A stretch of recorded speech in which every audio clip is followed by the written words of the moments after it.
السلام عليكم ورحمة الله وبركاته. أعوذ بالله من الشيطان الرجيم. بسم الله الرحمن الرحيم. குர்ஆனிய வாழ்வியல் பயிற்சி வகுப்பு 5ஆம் வகுப்பு. சென்ற வகுப்பில் குர்ஆனை முழுமையாக அணுகிறதுக்கு 4 தகுதிகள் தேவைப்படுதுன்னு நம்ம சொல்லியிருந்தோம். அதில் 3 தகுதிகளை நம்ம போன கிளாஸில் பார்த்துட்டோம். அது என்னென்னா பணிவு, தாழ்வு, குர்ஆன் முன்னாடி நான் ஒன்றுமே இல்லை, குர்ஆன் எப்படி என்னை வழிகாட்டுதோ அது மாதிரி நான் மாறிக்கிறேன், அந்த மனநிலையோட நம்ம குர்ஆனை அணுகிறது. இன்னும் குர்ஆனுக்கு நம்ம முழுமையாக செவித்தாழ்த்தி முழு கவனத்தை குர்ஆனுக்குள்ளே செலுத்துறது. இன்னும் எந்த ஒரு முன்முடிவும் இல்லாமல் குர்ஆனை அணுகிறது. ஏன்னா நம்ம இந்த விஷயம் இப்படி தான் அப்படின்ட்டு ஒரு ப்ரீ ஜட்ஜிங் இல்லாமல் நம்ம குர்ஆன் என்ன சொல்லுதோ அதை நம்மளுக்கு கற்றுக் கொடுக்கறத நம்ம முழுசாக உள்வாங்கி கற்றுக்கணும். இன்னொன்று நம்ம அதை செயலில் காட்டணும். இப்போது 4வது ரொம்ப முக்கியமான, அதுவும் ஈடுபாடோடு செய்ய வேண்டிய ஒரு தகுதி என்னென்னா, குர்ஆன்லேயே அல்லாஹ் சொல்கிறான், அதை பார்க்குறதுக்கு முன்னாடி அதற்கான தடை, குர்ஆனை அணுகும் போது, குர்ஆனை முழுமையாக உள்வாங்க நினைக்கும் போது அணுக முடியாமல், புரிஞ்சு கொள்ள முடியாமல் இருக்கும் இல்லையா, அந்த தடையை நம்ம உடைக்கணும். அந்த தடைகளை கவனத்தில் கொள்ளலைன்னா தடைகளுக்கு அப்பால் நின்று தான் நம்ம இந்த குர்ஆனை பார்ப்போம். அப்போ என்ன ஆகும்னா, நம்ம நினைப்போம் குர்ஆனுக்குள்ளே தான் நம்ம இருக்கோம், ஆனால் அந்த தடைக்கு பின்னாடி தான் நம்ம நின்றுக்கிட்டு அங்கேருந்து என்ன தெரியுதோ அதை மட்டும் புரிஞ்சுக்கிட்டு உள்வாங்கிக்கிட்டு இருப்போம். அந்த தடையை தகர்க்கிறது தான் இந்த 4வது முக்கியமான தகுதி. தடைகளை தகர்த்தல்ல குர்ஆனில் 29வது அத்தியாயம் 69வது வசனத்தில் அல்லாஹ் சொல்கிறான், நம் பாதையில் யார் ஜிஹாத் செய்கிறார்களோ அவர்களுக்கு நம் வழிகாட்டுவோம் அப்படின்னு சொல்கிறான். இந்த லைனில் நம்ம ரொம்ப முக்கியமாக புரிஞ்சுக்கிறது ஜிஹாதுன்னு இருக்கு இல்லையா, அந்த ஒரு வார்த்தையில் பல அர்த்தங்களை உள்ளடக்கிய ஒரு வார்த்தையாக இருக்குது. குறிப்பாக ஒரு விஷயத்தை கடைசி வரைக்கும் சென்றடைகிறது. உதாரணமாக கரும்பு ஜூஸ் இருக்கு இல்லையா, அதை அந்த கரும்பை ஃபுல்லாக அதில் இருக்க ஒரு சொட்டு ஜூஸ் கூட வேஸ்ட் ஆகாமல் மொத்தமாக அது கொடுக்குது இல்லையா, அந்த மிஷினில் போட்டு ஃபுல்லாத்தையும் எடுக்கிறோம்ல, அந்த ஃபுல்னஸ் தான் என்னது ஜிஹாத் அப்படின்ட்டு இருக்குது. நம்மளோட முழு உழைப்பையும் போட்டு முழு சாரையும் கொடுக்குற மாதிரி முழு உழைப்பையும் நம்ம போட்டு எவ்வளோ உழைப்பு போட முடியுமோ அத்தனை சிந்தனையும் போட்டு கொடுக்கறது பேர் தான் ஜிஹாத். இப்போது குர்ஆனோட நெருங்கணும்னா, குர்ஆன்கிட்ட இருந்து கற்றுக்கணும்னா நம்மளோட முழு உழைப்பையும் முழு சிந்தனையும் முழு எஃபர்ட்டையும் போட்டு தான் ஆகணும். அதுதான் ஜிஹாத். இந்த எஃபர்ட் போடும்போது இடையில் நிறைய தடைகள் வரும். அந்த தடைகளை தகர்த்து எப்படி முன்னேறும் என்பதில் தான் குர்ஆனை கற்றுக்கிறதும் அல்லது குர்ஆனை வெளியே இருந்து பார்க்குறதும் இதில் தான் இருக்குது. அந்த தடைகளில் ரொம்ப முக்கியமான தடையை பற்றி தான் அல்லாஹ் குர்ஆனில் சொல்கிறான். 16வது அத்தியாயம் 98வது வசனத்தில் குர்ஆனை அணுகிறதுக்கு முன்னாடி, படிக்கிறதுக்கு முன்னாடி இதை செய்யணும் அப்படின்ட்டு அல்லாஹ் என்ன சொல்கிறான்னா, குர்ஆனை ஓதும்போது விரட்டப்பட்ட ஷைத்தானை விட்டு அல்லாஹ்விடம் பாதுகாப்பு தேடுவீராக. இதுலேயே அல்லாஹ் தெளிவாக சொல்லித்தான் நம்ம குர்ஆனை ஓதுறதுக்கு முன்னாடி ஷைத்தான்கிட்டேருந்து பாதுகாப்பு தேடணுன்ட்டு. நம்ம சின்ன வயசுலேருந்தே இதை சொல்லி கொடுத்துருப்பாங்க. இந்த மதர்சாக்கெலாம் போகும்போது ஃபஸ்ட்டு குர்ஆன் எடுத்தோடனே அவுது பில்லாஹி மினஷ் ஷைத்வானிர் ரஜீம் சொல்லிவிட்டு பிஸ்மில்லாஹிர் ரஹ்மானிர் ரஹீம் சொன்னதுக்கப்புறம் தான் நம்ம ஓதவே சொல்லுவாங்க. சின்ன சின்ன பிள்ளைங்களுக்கு நம்ம அதை சொல்லி கொடுக்குவோம். நம்மளுக்கும் சொல்லி கொடுத்து தான் இருக்காங்க. ஆனால் அதை நம்ம எப்படி சொல்கிறோம், அஊது பில்லாஹி மினஷ் ஷைத்வானிர் ரஜீம் அப்படிங்கிற அந்த உச்சரிப்பு மஹ்ரஜ் அதெல்லாம் இல்லை, அதெல்லாம் சொல்ல வரல. அதை நம்ம உள்வாங்கி சொல்கிறோமா, விரட்டப்பட்ட ஷைத்தான் கிட்டேருந்து அல்லாஹ்விடம் பாதுகாப்பு தேடுறேன் நம்ம சொல்கிற அஊது பில்லாஹி மினஷ் ஷைத்வானிர் ரஜீம் அதோட நம்ம ஒன்றுறோமா, அதுதான் ரொம்ப முக்கியம். பல நேரத்தில் நம்ம குர்ஆன் ஓதியும் வாசிச்சும் படித்தும் குர்ஆனில் எதுவுமே கற்றுக்க முடியாத சூழ்நிலை ஏற்படுது. ஏன்னா ஷைத்தான் இடையில நிற்கிறான். ஷைத்தான் நம்மளை அவ்வளோ எளிதில் இந்த குர்ஆனை படிக்கவோ சிந்திக்கவோ விட மாட்டான். ஏதாவது ஒரு வகையில் நம்மளை டிஸ்ட்ராக்ட் பண்ணிக்கிட்டே தான் இருப்பான். நம்மளோட சிந்தனையை மாற்றுறதுலேருந்து நம்ம அதை செயல்படுத்த விடாமல் அதை தடுக்கிறதுலேருந்து ஏதாவது ஒரு டிஸ்ட்ராக்ஷன்ஸை கொடுத்துக்கிட்டே தான் இருப்பான். ஏன்னா அவன் அதில் தான் எக்ஸ்பர்ட்டாக இருக்கான். உதாரணத்துக்கு ஒரு பையன் படிக்கிறான், 2nd ஸ்டாண்டர்ட் படிக்கிறான்னு வச்சுக்கோ. படிக்கிறான் அவன். டெய்லி ஸ்கூல் விட்டு வந்த உடனே டெய்லி அவனோட வேலை படிக்கிறது. அவன் ரொம்ப ஆர்வமாக தான் அதை படிப்பான். படித்து ஆனால் எக்ஸாம் மட்டும் எழுத மாட்டான். எக்ஸாம் எழுதாமல் வெறும் படிச்சுட்டு மட்டும் இருப்பான். அவன் பாஸே ஆக மாட்டான். அடுத்த கிளாஸ்க்கு போகவே மாட்டான். ஏன்னா அடுத்த கிளாஸ் போகிறதுக்கு எக்ஸாம்ன்ட்டு ஒன்று எழுதணும். எழுதாத ஒருத்தர் எப்படி அடுத்த கிளாஸ்க்கு பாஸ் ஆக முடியாதோ, நம்மளும் அதே மாதிரி தான். வெறும் இந்த குர்ஆனை படிச்சுட்டு மட்டுமே இருக்கும். எப்போ அதை அப்ளை பண்ணுறோமோ அப்போ தான் நம்ம அடுத்த லெவலுக்கு போக முடியும். நம்ம வாழ்க்கையில் செயல்படுத்தாமல் வெறும் நம்ம அதை ஓதுறதுக்கு நன்மை கொடுக்குறான் அல்லாஹ். ஒரு எழுத்துக்கு 10 நன்மை கொடுக்குறான். அல்ஹம்துலில்லாஹ். குர்ஆனை ஷைத்தான் நம்மளுக்கு இது ஓதுனா நன்மை அப்படிங்கிறத மட்டும்தான் காட்டுறானே தவிர, அந்த குர்ஆனை படிக்கிறோம் சிந்திக்க விடாமல், இன்னும் அதை செயல்படுத்த விடாமல் நம்மளை ஒரு பெரிய தடையாக நின்று தடுத்து நிறுத்தியிருக்கான். அப்படிப்பட்ட அவனோட தடைகளை இன்ஷா அல்லாஹ் அந்த தடையை நம்ம தகர்க்கணும். எப்படி அப்படின்னா, அல்லாஹ் கிட்ட நம்ம பிரார்த்திக்கிறோம் இல்லையா, இந்த குர்ஆனை நம்ம அணுகிறதுக்கு முன்னாடி அல்லாஹ்க்கு தெரியும் நம்மளை ஷைத்தான் சிந்திக்க விட மாட்டான் அப்படின்ட்டு. அல்லாஹ் ரபுல் ஆலமீனாக இருக்கான். அல்லாஹ் வெறுமனே நம்மளை படைச்சிட்டு இதுதான் புக்கு படிச்சுக்கோங்க அப்படின்ட்டு மட்டும் விடாமல், அல்லாஹ் இப்போ ஷைத்தான் வருவான், அதுக்கு நீங்கள் இதை செய்யுங்க அப்படின்ட்டு நம்மளுக்கு ஒரு வழியை சொல்லி கொடுத்துருக்கான். அல்லாட்ட நம்ம அதை முழு மனசோட கேட்கணும். உண்மையாகவே நான் இதை கற்றுக்கணும் அல்ல, நான் இதை வாழ்க்கையில் செயல்படுத்தணும் அல்ல, நான் இந்த குர்ஆனாவே வாழணும் அல்ல அப்படின்ட்டு உன்னோட வேதத்திலேருந்து நான் படித்து என்னோட வாழ்க்கையில் நான் அதை செயல்படுத்தணும் அப்படின்ட்டு முழு மனசோட நம்ம அதை கேட்கும் போது அல்லாஹ் அதை கண்டிப்பாக ஏற்றுக்குவான். உதாரணமாக சொல்லணும்னா, நம்ம ஒரு ஃப்ரெண்டு வீட்டுக்கு போகிறோம். அங்கே ரொம்ப பயங்கரமான ஒரு நாய் நிற்கிது. அப்போது நம்மளை பார்த்தோன்னே அது ஓடி வர பார்க்குது.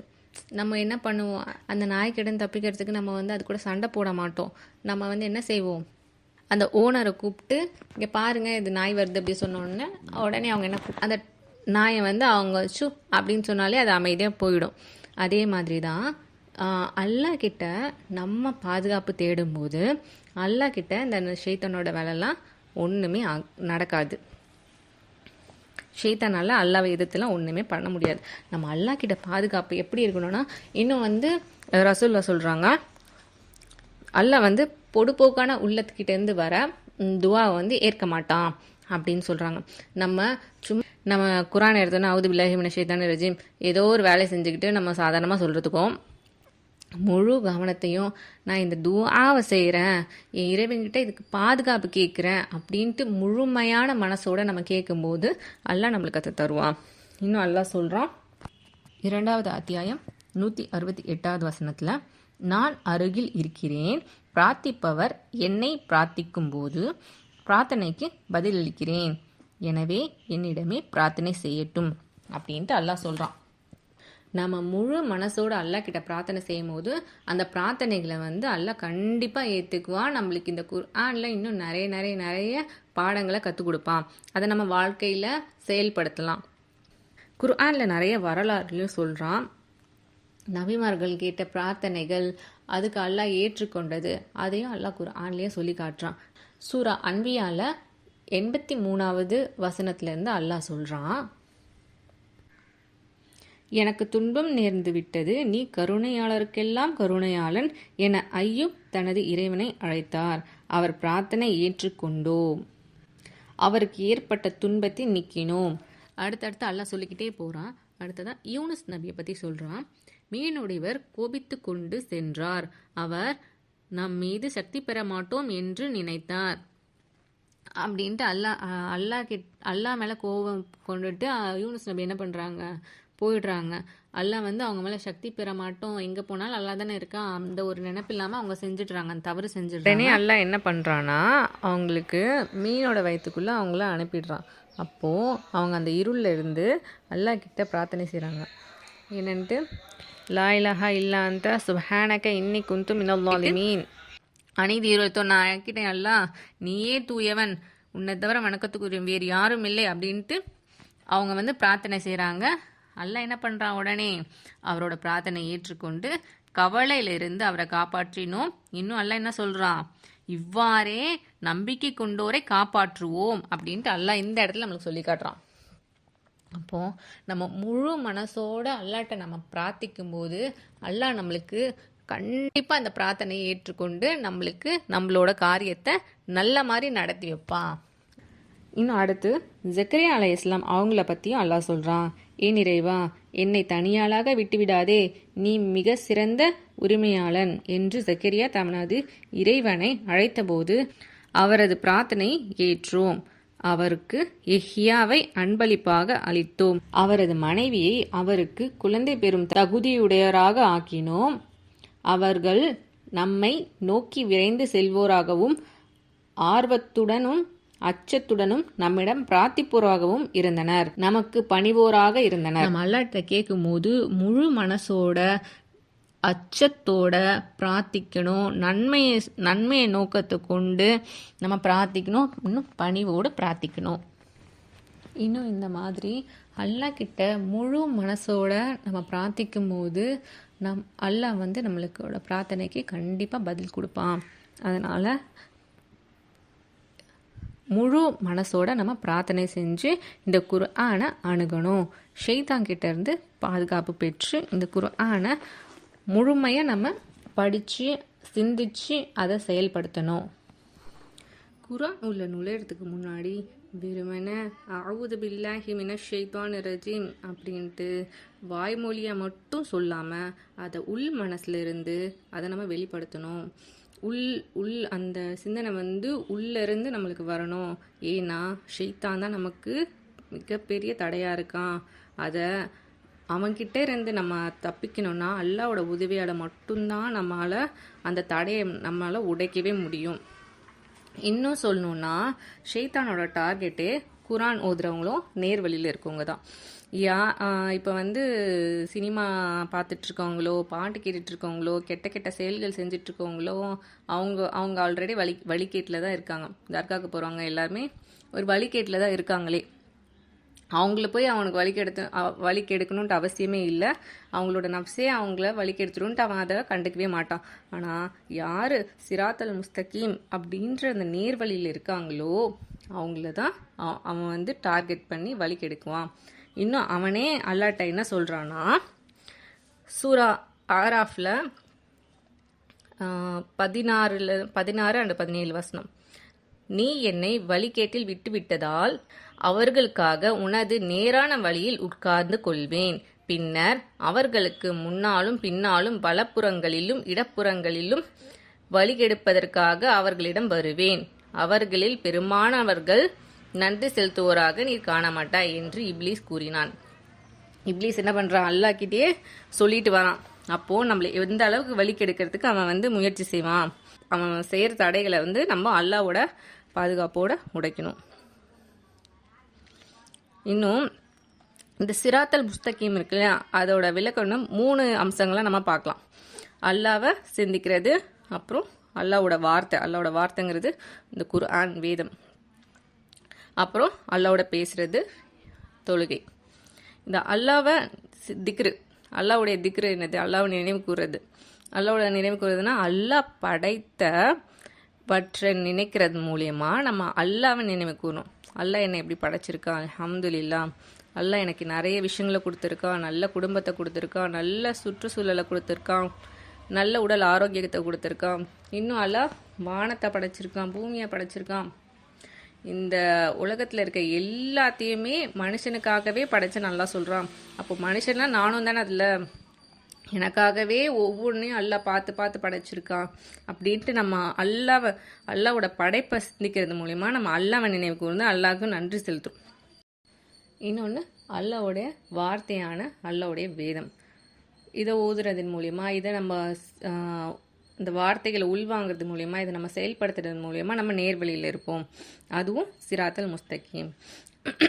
இன்னொன்று வந்து தொழுகையில் வந்து நம்ம அல்லாவோட உரையாடுவோம். அப்போவும் ஷைத்தான் என்ன பண்ணுவான், வந்து குழப்பம் விளைவிப்பான். இது நீ தொழுகிறது வந்து கரெக்டாக, நீ ஒழுங்காக செஞ்சியா அப்படின்ட்டு நம்மள குழப்புவான். நீ கரெக்டாக தான் தொழுவுறியா அப்படின்ற மாதிரி. இன்னும் ஹதீஸில் இந்த 3 விஷயத்தை பற்றியும் குறிப்பாக சொல்லப்பட்டிருக்கு. உதாரணமாக அல்லாவை சிந்திக்கிறோம். நம்ம இப்படி படைச்சிருக்கானே அல்லாஹ், இது எல்லாத்தையும் நம்மளுக்காக படைச்சிருக்கானே, இதை படைச்சது யார் அல்லாஹ், அதை படைச்சது யார் அல்லாஹ், இந்த வானத்தை படைச்சது யார், இவ்வளோ உயரத்தில் வச்சது யார் அல்லாஹ், இந்த பூமியை படைச்சது யார் அல்லாஹ், இன்னும் இந்த கனிகள் நம்மளுக்கு சாப்பிட்றதுக்காக கொடுத்துருக்கானே யார் படைச்சது அல்லாஹ், எல்லாத்தையும் அல்லாஹ் அல்லாஹ் அல்லாஹ் அல்லான்னு நம்ம சொல்லுவோம். எல்லா கொஸ்டினோட ஆன்சர் வந்து அல்லான்ட்டு வந்து இருக்கும். ஆனால் கடைசியில் இந்த ஷைத்தான் என்ன பண்ணுவான், இதை படைச்சது அதை படைச்சதுன்ட்டு அப்புறம் கடைசியில் அல்லாவை படைச்சது யார் அப்படின்னு ஒரு கேள்வி கேட்க வைப்பான். அப்போ அந்த கேள்வி வரும்போது உடனே நம்ம என்ன செய்யணும், அதுக்கு ரசூல்லா ஒரு வழிமுறை சொல்லி கொடுத்துருக்காங்க. என்ன செய்யணும்னா, நம்ம அஊது பில்லாஹி மினஷ் ஷைத்வான் ரஜீம் அப்படின்ட்டு இந்த விரட்டப்பட்ட ஷைத்தான் கிட்ட இருந்து, இது வந்து ஷைத்தானி சிந்தனை தான், நம்ம நம்ம நம்ம என்ன செய்யக்கூடாது, அந்த சிந்தனையை வளர்க்காம அங்கேயே அல்லா கிட்ட பாதுகாப்பு கேட்டு இந்த ஷைத்தானை துரத்திடணும் அப்படின்ட்டு ரசூல்லா நம்மளுக்கு சொல்லி கொடுத்துருக்காங்க. இது எப்படின்னா, நம்ம குர்ஆனை ஓதும் போது அல்லாஹ் எப்படி பாதுகாப்பு தேட சொல்கிறானோ அதே போல் இந்த எண்ணங்கள் வரும்போதும் அல்லாஹ் கிட்ட பாதுகாப்பு தேட சொல்கிறாங்க.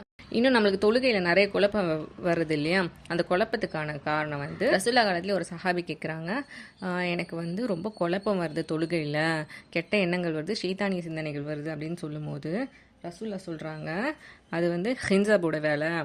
அந்த ஷைத்தானில் ஒரு குரூப் இருப்பாங்கல்ல, ஒவ்வொரு வேலைக்கும் ஒவ்வொரு குரூப் வச்சுருப்பான்.